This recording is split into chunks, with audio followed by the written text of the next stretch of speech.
লিটন রীতিমতো বাঁচিয়ে দিয়েছে। সিলেট টেস্টের প্রথম দিনটাতে যে ধ্বংসস্তূপে পড়ে গিয়েছিল বাংলাদেশ, সেখান থেকে টেনে তোলার চেষ্টা করেছেন। এখন বাকি কাজটা বোলারদের, তারা পারবে কিনা, কি কি চ্যালেঞ্জ আছে এই বাকি 4 দিনে, সেসব নিয়ে আলোচনা করতে চাই। একই সাথে বিসিবির নির্বাচনের ডেট ঘোষণা করা হয়েছে 7 জুন। এটা আবার তামিম ইকবালের যে অ্যাডহক কমিটি আছে সেটা বাতিল চেয়ে রিট করা হয়েছে। সব কিছু নিয়ে আলোচনা করতে চাই। স্টুডিওতে আমাদের সাথে আছেন ক্রীড়া বিশ্লেষক দেব চৌধুরী। দেব চৌধুরী, শুভ সকাল। আমরা একটু ম্যাচটা নিয়েই যদি আলোচনা শুরু করতে চাই। লিটন বলছেন যে তিনি তার দায়িত্বটা পালন করেছেন। আবার লিটনের স্ট্যাট দেখলে আমরা দেখি যে তার 6টা সেঞ্চুরির 3টেই আসছে পাকিস্তানের বিপক্ষে। আবার তার গড়ও সব থেকে বেশি পাকিস্তানের বিপক্ষে। মানে লিটন পাকিস্তানকে পেলে জ্বলে ওঠেন, এরকম একটা কমন ব্যাপার হয়ে গেছে বোধহয়। বা তার ইনিংসটা আপনি যদি ব্যাখ্যা করতে চান, আপনার একটা কন্টেন্ট দেখছিলাম যে আপনি আসলে পারছেন না ব্যাখ্যা করতে। এখন যদি আসলে বলি যে আপনি কেমন দেখেছেন, টোটাল মানে কেমন লেগেছে লিটনের ইনিংসটা? গুড মর্নিং কোনা। আমি আমার ওই কন্টেন্টেই বলেছিলাম যে এটা প্রকাশ করার মতো ভাষা আমার কাছে নাই।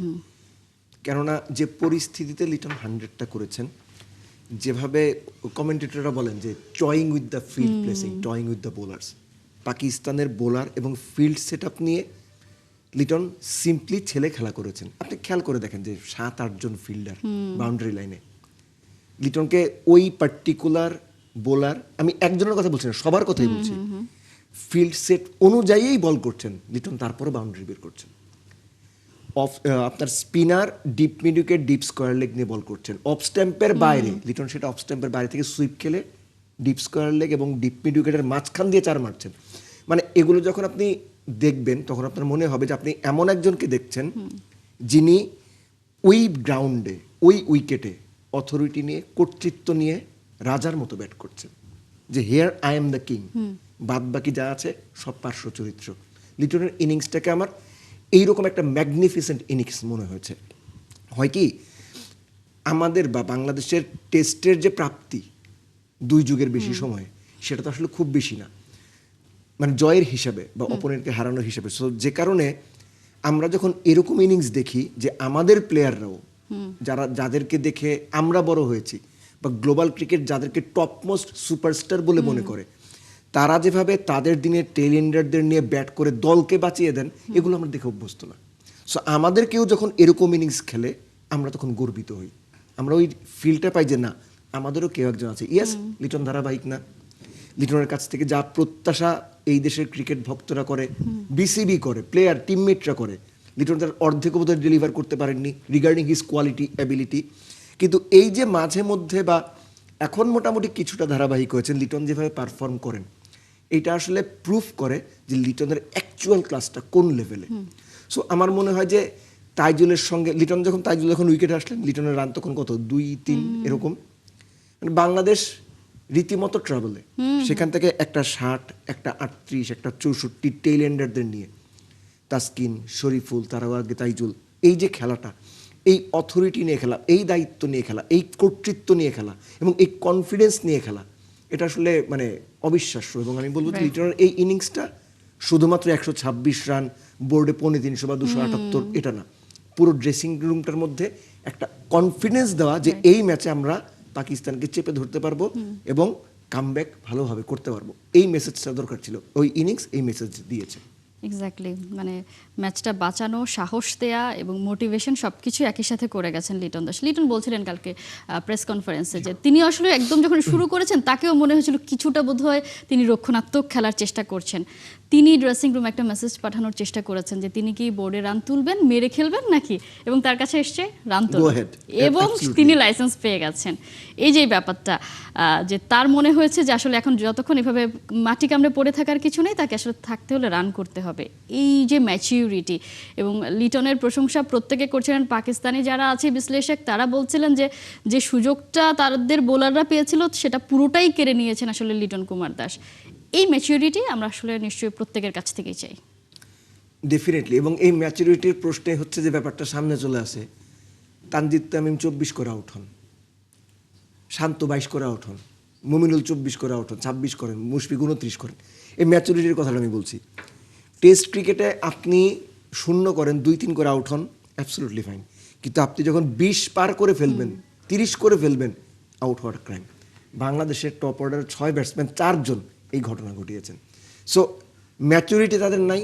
মুশফিক কত বছর ক্রিকেট খেলছেন, শান্ত 10 বছর ক্রিকেট খেলছেন, মুমিনুল কত বছর ক্রিকেট খেলছেন, 10 বছর হয়ে গেছে। সো এই যে ডেলিভার করার বিষয়টা, এটা অনেক সময় শুধুমাত্র ম্যাচুরিটির উপরে ডিপেন্ড করে না, এটা সবসময় কনফিডেন্সের উপরও ডিপেন্ড করে না। সিচুয়েশন, আপনি কিভাবে অ্যাডপ্ট করছেন ওই পার্টিকুলার মোমেন্টে, ওই পার্টিকুলার ম্যাচ সিচুয়েশনে আপনি কতটুকু ফোকাসড আছেন, এবং একই সঙ্গে মানে মানতে বাধ্য লাকেরও কিছুটা ব্যাপার থাকে। Right. লিটনের যে এলবিডব্লিউ শাউটটা ছিল, ওইটা হয়ে গেলে কি হইতো, মানে ifs and buts are always there. So আমি বলছি যে এই যে ফরচুন ফেভার্স দ্য ব্রেভ বলা হয়, সো লিটনের সাহসী কাজটা করেছেন। লিটন যে সেটা আসলে করতে পেরেছে 50 থেকে যে তার স্কোরটাকে, ability নিয়ে কোনো প্রশ্নই কখনো ছিল না। আপনি খেয়াল করে দেখেন, যদি এই ধরনের রোলের সবচেয়ে প্রাইম এক্সাম্পল আমার কাছে হচ্ছে অ্যাডাম গিলক্রিস্ট। 6-7 নম্বরে নামবেন, সাধারণ আমাদের যে ক্রিকেটের ভাষা সেটাতে নেমেই চালাবেন এবং ম্যাচটাকে অপোনেন্টের হাত থেকে দূরে নিয়ে যাবেন, অথবা এমন একটা সিচুয়েশনে নিয়ে যাবেন যে দল খুব স্ট্রং একটা পজিশন যায়। লিটনের যে মেসেজ চাওয়া, যে অ্যাকচুয়ালি ক্যাপ্টেন কোচ কি চাচ্ছে, আমি তো এখন তো একটা পার্টিকুলার দলের ড্রেসিং রুমে থাকি, তো এই জিনিসগুলো এখন আমি ভালো রিলেট করতে পারি। সো প্লেয়ারের পার্টিকুলার রোল থাকে, লিটনের ওই রোলটা ওই সময় ডিফাইন করতে হতো দুইভাবে, ইদার তার অল আউট অ্যাটাকে যাইতে হবে, ওভারের 4টা বল খেলে 5 নাম্বার বা 6 নাম্বার বলে সিঙ্গেল নিতে হবে, বাকি বল মারার চেষ্টা করতে হবে, একদম বেসিক টেস্ট ক্রিকেট, অথবা যে কোনোভাবেই হোক উইকেটে টিকে থাকা। তারা প্রথম অপশনটা বেছে নিয়েছে, কারণ হচ্ছে attack is the best form of defence. So and he succeed. আর আপনি 6 নম্বরের কথা বলছিলেন, 2021 সালের পর থেকে বোধ হয় লিটনের সেঞ্চুরি সবচেয়ে বেশি, 6-এ নেমে। সো লিটন আসলে সবকিছুই ভালো, কিন্তু ওই যে ধারাবাহিক যদি হতে পারতেন তাহলে হয়তো আমরা আরও বেশি বেশি লিটনকে নিয়ে কথা বলতে পারতাম। ছোট্ট করে আজকের দিনের পরিকল্পনাটাই জানতে চাই, যেভাবে পাকিস্তান স্টার্ট করেছে, আমরা নিশ্চয়ই এক্সপেক্ট করেছিলাম যে শেষের দিকে একটা উইকেট অন্তত বাংলাদেশ তুলে নিতে পারবে, সেটা পায়নি। লাস্ট বলটার কথাই যদি বলি, নাহিদ রানাকে জাস্ট 4 মেরে শেষ করেছেন আজান, সেই আজান যাকে আমরা নিয়ে কথা বলেছিলাম আমরা দুইজন, যে তার কনফিডেন্স, কমিটমেন্ট দলের প্রতি, এবং সেটা এই ম্যাচেও দেখা যাচ্ছে। আজকের টার্গেটটা কি হওয়া উচিত? First of all, Azan is absolutely fantastic young man to be watch. হ্যাঁ, সো যে বিষয়টা, বৃষ্টি কিন্তু হয়েছে, ভোরবেলা থেকে বৃষ্টি হচ্ছে, সকালেও বৃষ্টি হচ্ছে, ম্যাচ ডিউ টাইমে শুরু হবে, এটা আসলে চিন্তা করাটা একটু ডিফিকাল্ট। উইকেটটা কি অবস্থায় আছে এই বৃষ্টির পরে, এটা বাংলাদেশকে খুব ভালোভাবে অ্যাসেস করতে হবে। ক্যাপ্টেনকে, মুশফিককে, মুমিনুলকে, 3 জনের নাম স্পেসিফিক্যালি এই জন্য বললাম, তাদের সম্মিলিত যে চিন্তাটা, এটা বোলারদের কাছে ইনজেক্ট করতে হবে যে ভাই তোমার এই রোল, তোমার এই রোল। তারা যদি মনে করে প্রথম ওভারটা, আমি জানি না, প্রথম ওভারটাই ধরেন তাইজুলকে দিয়ে চালাইতে হবে, চালান, কিন্তু make sure you need to take wickets. First over, first session, প্রথমে 1 ঘন্টা 2 ঘন্টা, এই সময়টার মধ্যে পাকিস্তানকে যতটুকু সম্ভব চাপ দিতে হবে, এবং উইকেট নেওয়ার জন্য অ্যাটলিস্ট 8-10 ওভার অ্যাটাকিং ফিল্ড সেটআপে থাকতে হবে। পাকিস্তান যদি ওই সময়ের মধ্যে উইকেট দিয়ে দেয় বা বাংলাদেশ বের করে নিতে পারে, বাংলাদেশ আরও প্রেশার ক্রিয়েট করতে পারবে। কেননা আপনার বোর্ডে বা বাংলাদেশের বোর্ডে যে রান, উইকেটের যে অবস্থা, আপনি ডিফেন্সিভ ক্রিকেট খেলে এখান থেকে পাকিস্তানকে ব্যাকফুটে প্রেস করাটা খুব ডিফিকাল্ট হবে। নিশ্চয়ই, আজকে প্রথম সকালটাই প্রোঅ্যাক্টিভ হইতে হবে। প্রথম সকালটা সবথেকে গুরুত্বপূর্ণ। যারা আসলে এখানে দায়িত্বটা নিয়ে নিবে, দেখা যাবে ম্যাচটা তাদেরই হয়ে যেতে পারে। দেখা যাক, আমরা চাইবো বাংলাদেশই ভালো করুক, সেটা নিয়েও নিশ্চয়ই আমরা আলোচনা করবো। আমরা একটু চলে যাই একেবারে ক্রিকেটের ভেতরকার ঘটনায় চলে যায়, টেবিলের গেমে বা যাই বলি না কেন, রাইট, তাদের কাছেই চলে যায়। প্রথমে কাল হঠাৎ করেই দেখলাম যে বুলবুলের যে বোর্ড ছিল, তারা খুব সম্ভবত 12 জন পরিচালক মিলে তামিম ইকবালের অ্যাডহক কমিটিকে স্থগিত চেয়ে রিট করেছেন। তারপরেই আবার নির্বাচনের ডেটও ঘোষণা করা হয়েছে। প্রথমে যদি আমরা রিটটা নিয়ে কথা বলতে চাই, যে বুলবুলের বোর্ডকেই অবৈধ ঘোষণা করা হয়েছে বলেই অ্যাডহক কমিটি গঠন করা হয়েছে, সেই বোর্ড আবার রিট করেছে, বিষয়টা আসলে কি? আচ্ছা, সেটা হচ্ছে যে নাগরিক অধিকার, আমিনুল ইসলাম বুলবুল না, তার বোর্ডের যে কোনো পরিচালক, এটা তাদের অধিকার, তারা এই রিট করতেই পারেন একজন বাংলাদেশী হিসেবে, that is nothing wrong, absolutely fine. তো যেটা হচ্ছে যে এই রিটটার ফল কি, এই রিটটার ফল সহজ কথায় বললে আদালত ডিসাইড করবে, আদালতের বিষয়, আদালতই সিদ্ধান্ত নেবেন কোনটা সঠিক কোনটা বেঠিক। আমার যে পয়েন্টটা সেটা হচ্ছে যে ওনারা যে এখনো পর্যন্ত এই চেষ্টাটা করে যাচ্ছেন, সাধুবাদ, যে আপনাদের এই চেষ্টা বাংলাদেশ ক্রিকেটের ইতিহাসে স্বর্ণাক্ষরে লেখা থাকবে, যে হাল ছাড়েননি তারা। ঠিক একইভাবে তামিম ইকবাল হাল ছাড়বেন বলে মনে হয় না। আমি ভাইস ভার্সা দুই দিক থেকেই বলছি, কেননা আপনি নিজেই বলছিলেন যে একটা নির্দেশনার ফলে আমিনুল ইসলাম বুলবুলের বোর্ডটাকেই অবৈধ বলা হয়েছে। সো সেই অবৈধ লোকগুলো গিয়ে বৈধ হওয়ার জন্য আইনের আশ্রয় নিচ্ছেন, সেটা তারা করতেই পারেন।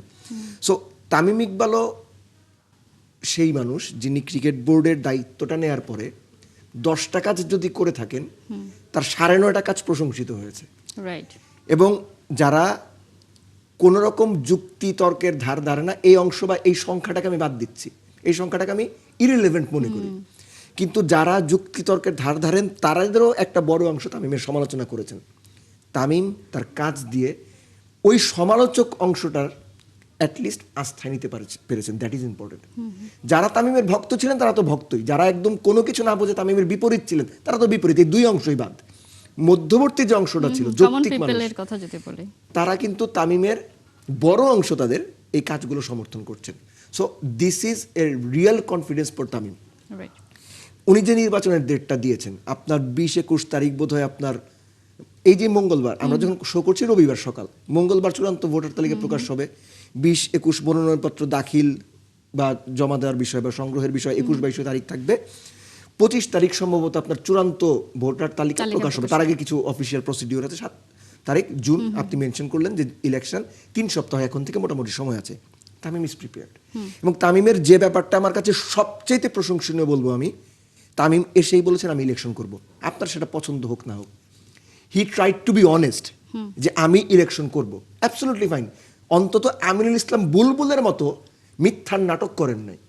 টি-20 ইনিংস খেলতে আসছি, কুইক টি-20, হ্যাঁ, কুইক টি-20 ইনিংস খেলতে আসছি, তারপরে সে বাংলাদেশ ক্রিকেটের প্রেমে পড়ে গেছি। এই নাটক, এই ভনিতার, এই মিথ্যার ধারা। কিন্তু এখানে একটা প্রশ্ন জি, আছে, প্লিজ। ধরেন তিনি তো এসেই বলেছেন নির্বাচন করবে, মানে নির্বাচনের পরিবেশটা তামিমকেই রেডি করে যেতে হবে এবং সেখানেই তাকে আবার নির্বাচন করতে হবে। এই জায়গায় একটা কনফ্লিক্ট আছে কি? কনফ্লিক্ট অফ ইন্টারেস্ট যে উনি বোর্ড প্রেসিডেন্ট থেকে করতে পারেন কিনা।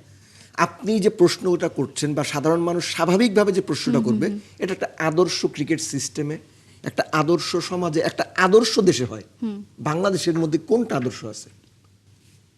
যারা এর আগে ইলেকশন করে গেছে, আমিনুল ইসলাম বুলবুল কিংবা ধরেন নাজমুল হাসান পাপন কিংবা ধরেন যে আপনার অন্যান্য যারা, তাদের সময় কি হয়েছে? আপনি সারা জীবন ধরেন অসাধু ছিলেন, আপনার জায়গায় আজকে অন্য কেউ বসলো, আপনি বাইরের থেকে হিসাব করতেছেন ও সাধু হইতে হবে, এটা হয় কোনোদিন না? ওটা তো হয়, কারণ আমাদের আবার এটা একটা সংস্কৃতি, আমি যেটা করিনি কিন্তু অন্য কি করছে না করছে সবকিছু আমাকে নজরদারিতে রাখতে হবে। তামিম ইকবাল নিজে দায়িত্বে থেকে অ্যাডহক কমিটির প্রধান হয়ে ইলেকশন করবেন, এটা বাংলাদেশে পসিবল এবং আগামীতেও এইটাই হবে। যখন এর আগে বিসিবির কাউন্সিলরশিপ, বিসিবির ইলেকশন ম্যানিপুলেট করা হয়েছে, আমি ম্যানিপুলেশনের কথা বলছি না, রায় আছে এটা নিয়ে ভার্ডিক্ট আছে, এবং অন্যান্যভাবে যখন অভিযোগ হয়েছে ইলেকশন হয় নাই, আমিনুল ইসলাম বুলবুল্লাহ চেয়ারে বসেন নাই, তারা ক্ষমতা উপভোগ করেন নাই, করছেন তো, ক্ষমতায় থেকেই তো ইলেকশন করছেন, তাইলে এখন তামিম ইকবালের দোষটা কি? আমি ভাই এই জিনিসটা সবসময় বলি, বাংলাদেশের যে সংস্কৃতি, আপনি বাংলাদেশকে নিউজিল্যান্ড, সুইজারল্যান্ড, সুইডেন মনে করবেন না, ফিনল্যান্ড মনে করবেন না, বাংলাদেশ ইজ বাংলাদেশ। এই দেশে আমি যখন চেয়ারে থাকি তখন আমি যা করবো সারা সব কিছু ঠিক, আমি যখন চেয়ার থেকে বাইরে যাব ওই চেয়ারে বসে আমি যা করে গেছি তার সব কিছু রং। সো চেয়ারে যিনি থাকবেন, ট্রাই টু মেক শিওর তিনি অ্যাটলিস্ট কিছু কাজ যেন ভালো করেন। সো তামিম ওই কিছু কাজ অন্তত ভালো করার মিশনে আছেন বলেই মনে হচ্ছে, যে কারণে উনি অ্যাডহক কমিটিতে বসে ইলেকশন করুক না করুক, বাংলাদেশের বাস্তবতায় এইটা হচ্ছে বুদ্ধিজীবী টাইপ কথাবার্তা, যে ওই কাকের মতো চোখ বুজে সাবান খাওয়া কেউ দেখতেছে না, কিন্তু ইন রিয়ালিটি এটাই হওয়ার কথা, বাংলাদেশে এটাই হয়ে আসছে, আমরা এগুলোই দেখে অভ্যস্ত। So be patient. খুবই ছোট্ট করে জানতে চাইবো যে ধরে নিলাম তামিম ইকবাল নির্বাচন করলেন এবং স্বচ্ছভাবে নির্বাচনটা হলো, তিনি জয়লাভ করলেন, এখন তিনি যেভাবে আসলে খুব ফ্রিলি ডিসিশনগুলো নিয়ে নিচ্ছেন এবং ক্রিকেটার বান্ধব ডিসিশন নিচ্ছেন, তিনি যখন আসলে পূর্ণকালীন হবেন তখন এভাবে নিতে পারবেন, এই বিশ্বাসটা আছে? ক্রিকেট সংক্রান্ত বিষয়গুলোতে পারবেন, কিন্তু ডেভেলপমেন্ট সংক্রান্ত যে বিষয়গুলো আছে, বিভিন্ন জেলা পর্যায়ে, বিভাগীয় পর্যায়ে ক্রিকেট চালানোর যে ব্যাপারগুলো আছে, জেলা বিভাগীয় পর্যায়ের যে সংগঠকরা আছেন তাদের হ্যান্ডেল করা, তাদেরকে আস্থায় নেওয়া এবং তাদেরকে মেনটেন করা মানে বোঝাতে চাচ্ছি ক্রিকেট অবকাঠামোটাকে ভালোভাবে চালানো, ক্রিকেট লিগগুলো চালানো, এটা তামিমের জন্য ডিফিকাল্ট হবে বলবো না, চ্যালেঞ্জিং হবে। একই সঙ্গে ঢাকার ক্লাব ক্রিকেটের বিপক্ষ পক্ষ বলতেও কিন্তু একটা ব্যাপার আছে, সো এদেরকেও আস্থায় নিয়ে কাজ করাটা তামিমের জন্য চ্যালেঞ্জিং হবে। বাট ক্রিকেট সংশ্লিষ্ট জাতীয় দল, নারী দল, 18, 19 এই সমস্ত বিষয় নিয়ে ক্রিকেট উন্নয়নে আমার মনে হয় তামিম একা হাতেই খুব ভালো সবকিছু হ্যান্ডেল করতে পারবেন, আর বাদবাকিগুলো নিয়ে তার চ্যালেঞ্জটা আছে সামনে। নিশ্চয়ই চ্যালেঞ্জ তো বটেই, কারণ একেবারে এখন যদি লিটন কাল যে ইনিংসটা খেললেন তামিমকেও সেরকম একটা ইনিংসই খেলতে হবে, মানে বাঁচানো টাইপের।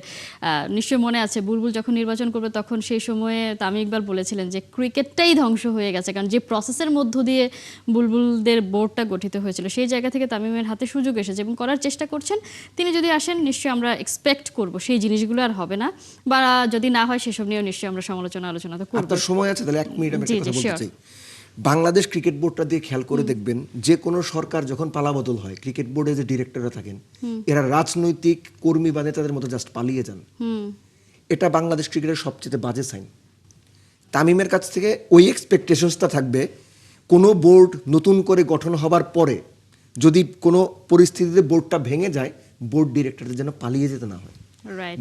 We want them to lead a normal life, এবং তাদের জন্য জবাবদিহির আওতায় আনা যায়। Exactly. বুলবুল রাজে চলে গেছেন, নাজমুল আবেদিন ফাহিম, খালেদ মাসুদ পাইলট রাজে চলে গেছেন, ফারুক আহমেদে চলে গেছেন, তারা দোষী না নির্দোষ এই জাজমেন্ট আমি যাব না, কিন্তু তারা যেন জবাবদিহির আওতায় থাকে, তারা যেন ক্রিকেট বোর্ডে এসে কোনো প্রয়োজনে কথা বলতে পারেন, এই সুযোগটা তাদের পাওয়ার দরকার। একই সঙ্গে তামিম ইকবালের বোর্ড তো সারা জীবন থাকবে না, তাদের যেন পরবর্তী কোনো পালা বদলে বা পরবর্তী কোনো সিচুয়েশনে পালিয়ে যেতে না হয়, তারাও যেন এরকম situation- স্বাভাবিকভাবে স্বাভাবিক পরিস্থিতিতে ক্রিকেট বোর্ডের ক্ষমতার সুন্দর একটা হস্তান্তর করতে পারেন এবং Right. ভবিষ্যতে ক্ষমতার- জবাবদিহির আওতায় থাকেন। রাইট, ক্ষমতার অপব্যবহার না হলেই বোধহয় ক্ষমতার হস্তান্তরটা খুব এই সুন্দরভাবে প্রক্রিয়াটা, হয়। এই সংস্কৃতি গড়ে ওঠা খুব জরুরি। বোর্ড ডিরেক্টররা কেন পালিয়ে যাবে? আমরা এক্সপেক্ট করি সেরকম কিছুই হবে। দেব চৌধুরী অসংখ্য ধন্যবাদ এত You're কিছু welcome. থাকার জন্য। দর্শক, আমরা কথা বলছিলাম সিলেট টেস্ট নিয়ে, একই সাথে দেশে ক্রিকেট নিয়ে। আমাদের সাথে এই আলোচনা এতক্ষণ ছিলেন ক্রীড়া বিশ্লেষক দেব চৌধুরী।